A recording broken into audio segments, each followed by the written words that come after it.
দেখো আলোয় আলো বাচ্চারা ঝুড়ি ভর্তি মোহর অলংকার সব ছড়াতে ছড়াতে যাচ্ছে কেন?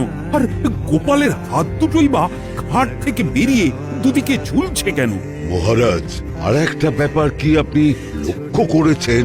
কি কি বলো তো? গোপালের দেহ কারা কাঁধে করে নিয়ে যাচ্ছে?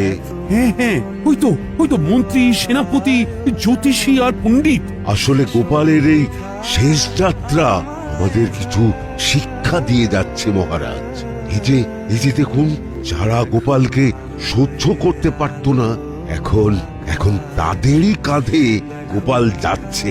তার মানে শেষ পর্যন্ত কেউই কারোর শত্রু থাকে না, সবাই মান অভিমান ভুলে কাঁধে কাঁধ মিলিয়ে পার করে দেয়। তাই তো, এই দৃশ্য তো সেই কথাই বলছে। আর ওই যে মোহর আর অলংকার ছড়িয়ে যাচ্ছে, সেটাও বুঝিয়ে দেয় যে এই অর্থ, সমৃদ্ধি সবই ফেলে একসময় চলে যেতে হবে।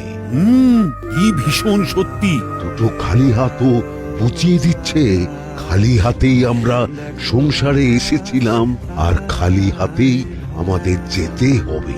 ও